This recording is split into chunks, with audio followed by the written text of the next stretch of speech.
नमस्कार बच्चों, आज हम संज्ञा के विषय में जानेंगे। संज्ञा का अर्थ क्या है और संज्ञा के कितने भेद हैं, इस बारे में हम आपसे चर्चा करेंगे। तो सबसे पहले सुनिए, संज्ञा किसे कहते हैं। संज्ञा का अर्थ है नाम।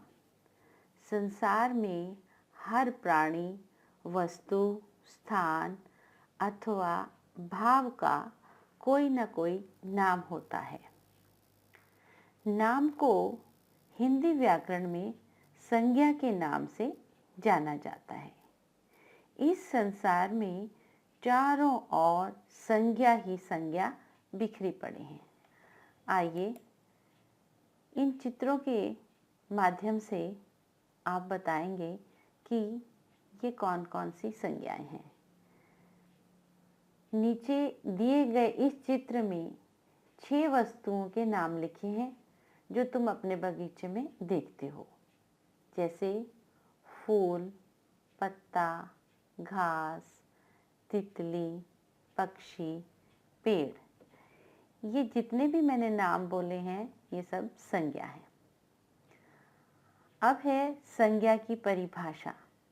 किसी व्यक्ति, वस्तु, स्थान, भाव अथवा जाति का बोध कराने वाले शब्द संज्ञा कहलाते हैं, जैसे राघव, राधिका, रेखा, रेवती, पेंसिल, कॉपी, पुस्तक, बस्ता, करनाल, स्कूल, अस्पताल, डर, प्यास, भूख, ममता, लड़का, माँ, बच्चा, पशु। ये सभी के सभी शब्द संज्ञा कहलाते हैं। इसी आधार पर संज्ञा के भेद बनते हैं। तो संज्ञा के भेद हैं 5। नंबर 1 व्यक्तिवाचक संज्ञा, जातिवाचक संज्ञा, भाववाचक संज्ञा, द्रव्यवाचक संज्ञा, समुदायवाचक संज्ञा। ठीक इसी प्रकार इंग्लिश में proper noun, common noun, abstract noun, material noun और कलेक्टिव नाउन, ये इनके अंग्रेजी भाषा में नाम हैं। तो आइए सबसे पहले करते हैं व्यक्तिवाचक संज्ञा। जो शब्द किसी विशेष व्यक्ति, स्थान अथवा वस्तु के नाम का बोध कराते हैं उसे व्यक्तिवाचक संज्ञा कहते हैं। जैसे रामायण। रामायण एक विशेष ग्रंथ है ना। लाल बहादुर शास्त्री, ये भी कोई विशेष नाम है। हरियाणा, ये भी कोई विशेष स्टेट का नाम है। उसके बाद है जातिवाचक संज्ञा। जो शब्द एक ही प्रकार के वस्तुओं, प्राणियों अथवा स्थानों का बोध कराए उसे जातिवाचक संज्ञा कहते हैं। जैसे उदाहरण देखिए, नदी। नदी कहने से सभी नदी आ गई। देश, सभी देश।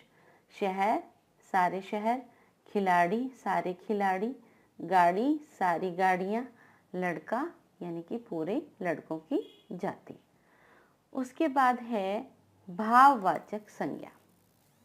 जो शब्द किसी व्यक्ति या वस्तु के गुण, दोष, भाव, दशा, अवस्था आदि का बोध कराए उसे भाववाचक संज्ञा कहते हैं।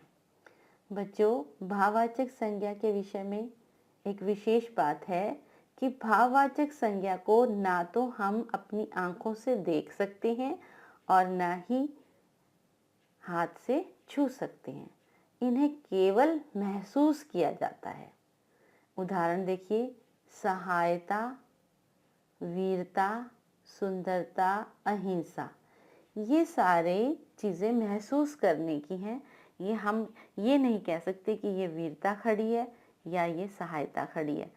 सिर्फ और सिर्फ इन्हें अनुभव किया जा सकता है।